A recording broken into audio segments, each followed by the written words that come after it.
have this productivity anxiety that everyone else is working harder than me, and I'm going to be left behind because I'm not working fast enough or long enough, and I'm wasting my time.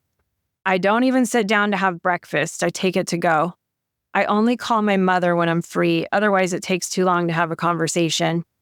I put off everything that won't bring me closer to my dreams, as if the things I'm putting off are not the dream themselves. Isn't the dream that I have a mother to call and a table to eat breakfast at? Instead, I'm lost in the sick need to optimize every hour of my day so I'm improving in some way, making money in some way, advancing my career in some way, because that's what it takes to be successful, right? I excavate my life, package it up, sell it to the world, and when they ask me for more, I dig through bones trying to write poems. Capitalism got inside my head and made me think my only value is how much I produce for people to consume. Capitalism got inside my head and made me think I'm of worth as long as I am working. I learned impatience from it. I learned self-doubt from it. I learned to plant seeds in the ground and expect flowers to grow the next day. But magic doesn't work like that. Magic doesn't happen because I figured out how to pack more work in a day. Magic moves by the laws of nature, and nature has its own clock. Magic happens when we play, when we escape, when we daydream and imagine.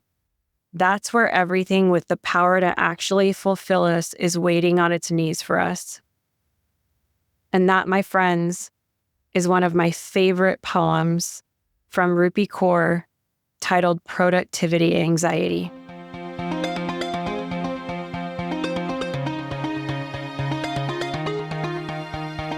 Hey everyone, it's Amy Lynn Durham, and you're listening to Create Magic at Work. Create Magic at Work is on a mission to equip senior leaders with tools they need to be a true quantum leader and actually understand what that means. Improve employee engagement, retain top talent, and transform your workplace culture to have less drama and stress. So let's start making magic.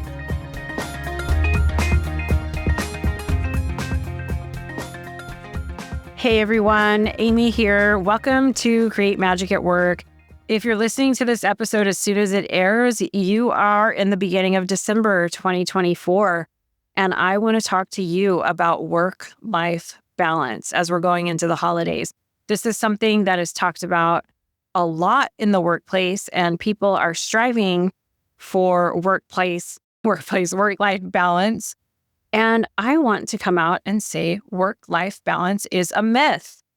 I think some other people are starting to say that as well.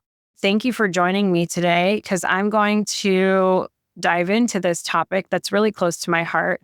And it's going to sound a little controversial because I know a lot of people coach or speak on how to obtain work-life balance, but I'm going to say that work-life balance is a myth. And I think I know what the solution is. And I'm going to share it with you today. So, have you ever felt like you're trying to balance two sides of your life, work and personal, only to feel more overwhelmed and out of sync because you're striving for this unobtainable, static balance? And sometimes even striving for that balance can burn you out. I have definitely been there. And that's why today I'm talking to you about why I feel work-life balance is actually an illusion. It's a rigid ideal that keeps us striving for something that just doesn't align with the way that life really works. So we're going to explore why we need to move away from this concept of balance, and instead we're going to talk about the power of embracing the ebb and flow of life. And actually what I like to call it is aligning with the ebb and flow of life. And guess what? It just so happens to be skill 21 in the SQ21 of spiritual intelligence. So if you are a longtime listener of the show, and if you're familiar with spiritual intelligence, it is a set of leadership skills for the workplace that people can incorporate into their lives from a faith-neutral perspective. And one of the skills is aligning with the ebb and flow of life.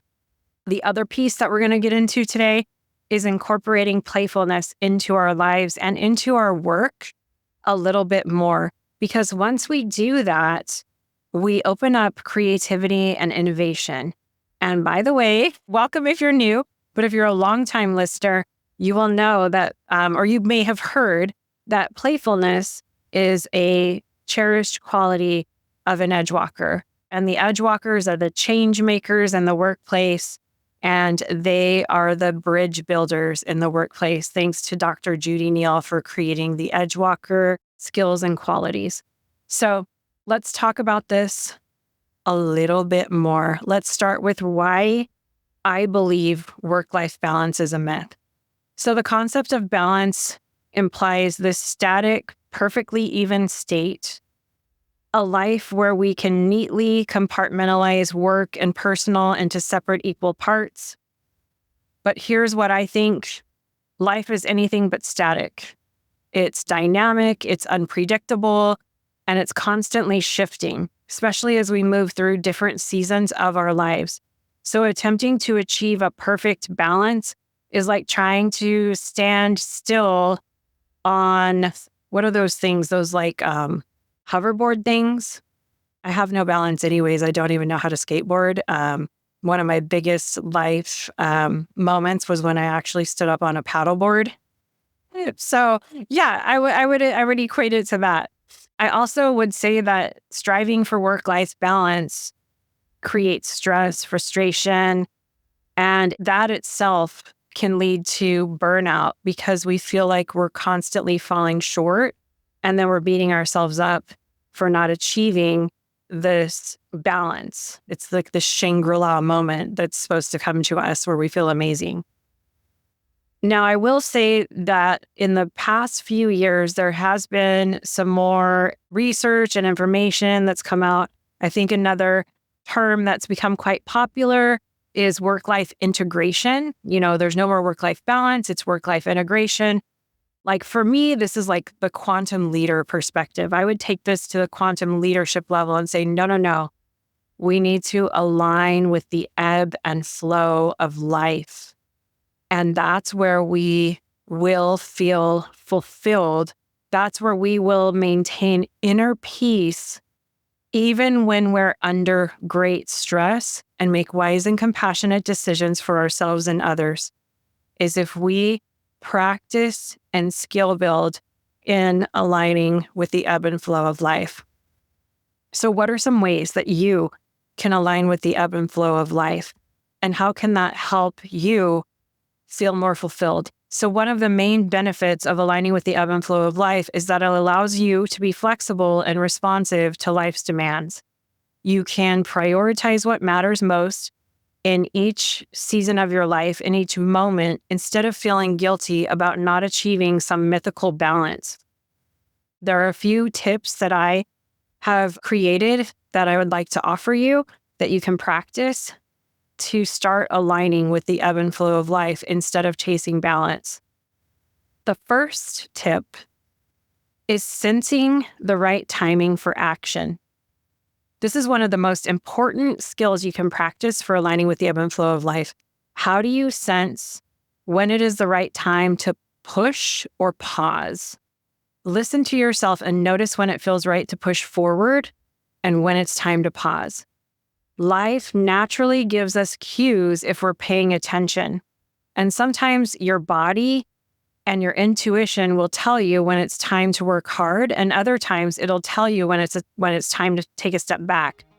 And what we need to do is trust those signals.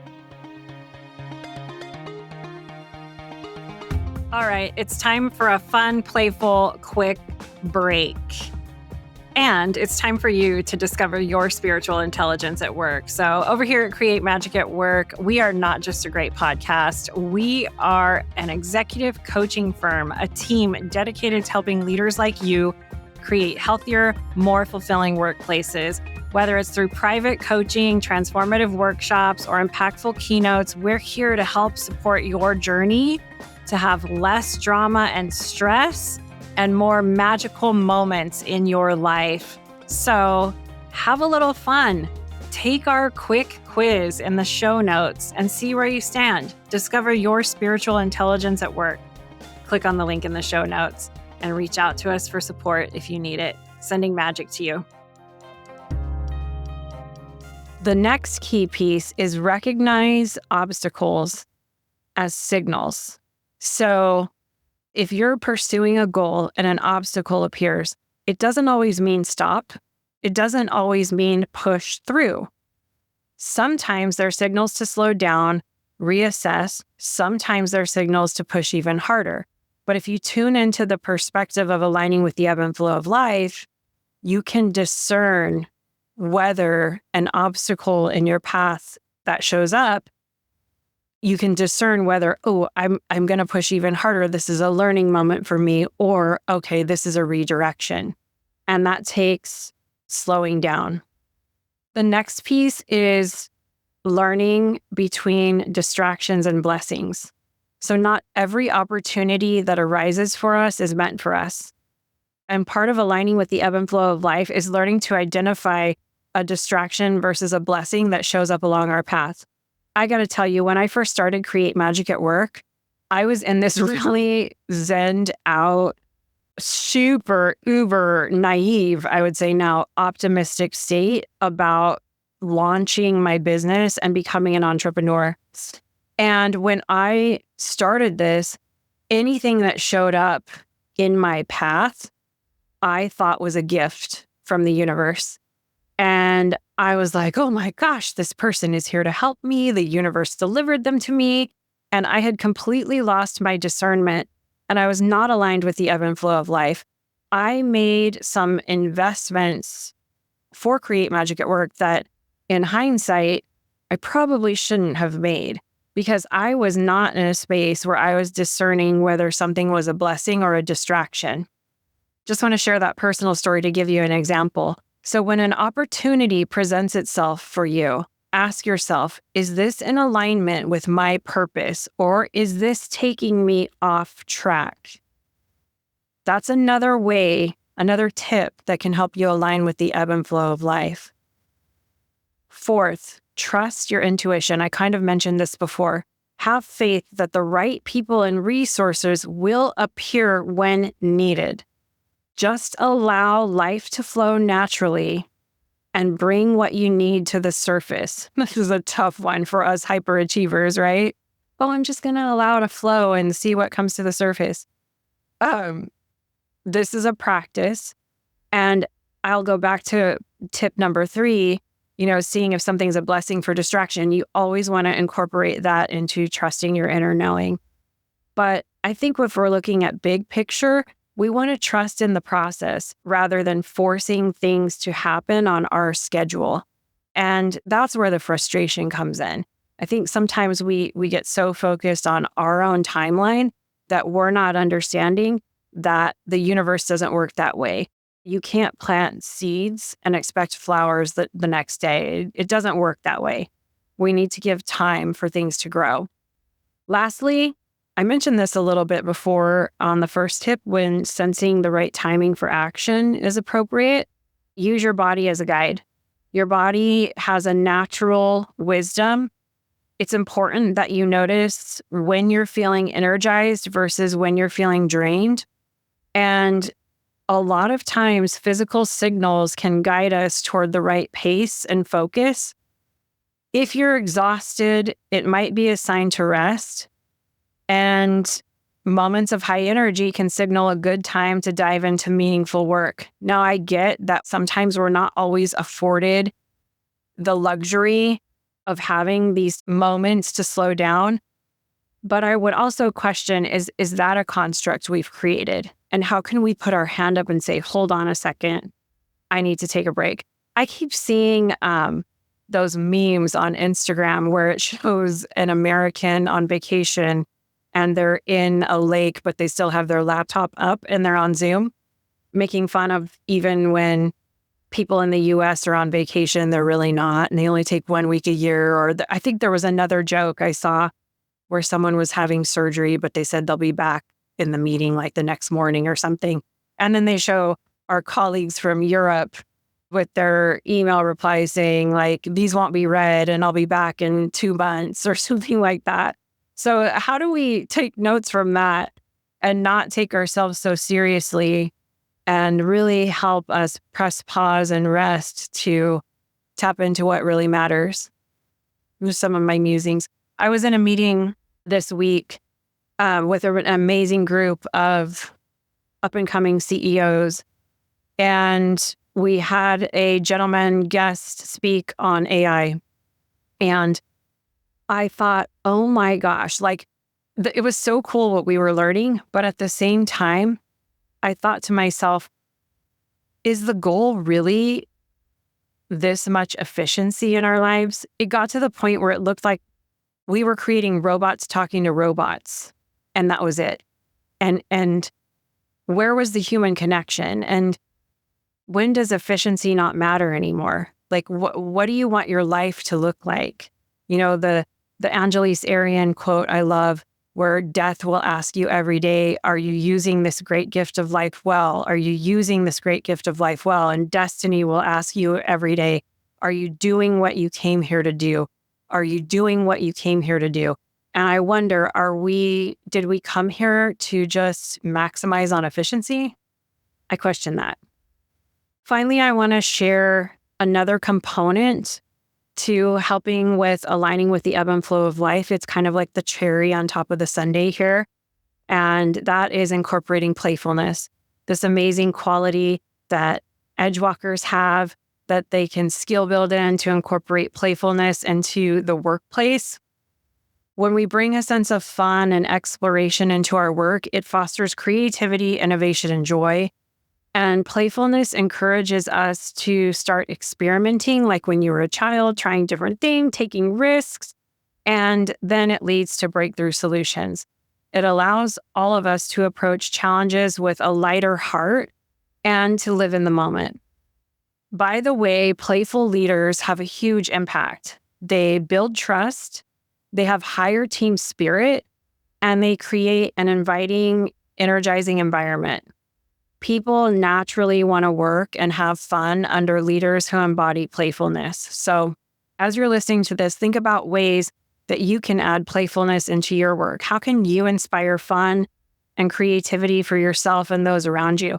This is why I developed the Create Magic at Work tools, which you can find at createmagicatwork.net under the shop, because I wanted to give everyone these creative jumping off points that you can take into the workplace and use, like the journal prompt deck, like the journal, like the intention setting kit, like the activity book that gives you a ton of ideas that you can utilize to bring playfulness into the workplace. So start with something simple like that. Find humor in daily challenges. That's a big one. And approach projects with curiosity rather than pressure. I definitely want to add, if you want to explore more playfulness, introducing a simple journaling practice that combines aligning with the ebb and flow of life and embracing playfulness could be really useful. And the Create Magic at Work cards have themes like creativity and rest and productivity and innovation, all of those things. So definitely check them out if you want some tools and if you're interested. In fact, I just did a keynote last week and I had someone approach me afterwards and they said, how do I do this, Amy? I meet every week with some really, I'm going to paraphrase here to keep anonymity, but with like some really stiff people in meetings. And how do I get this point across that this is going to actually open up what we need to open up with getting better productivity and innovation? And together we talked about it. And what she came up with was she was going to share the data points of how impactful this was with them and say, hey, would you mind trying something fun and new with me? And here's why. And then she was going to share some data points that backed up why she was doing it. I encourage that if you're feeling trepidatious about trying something like this.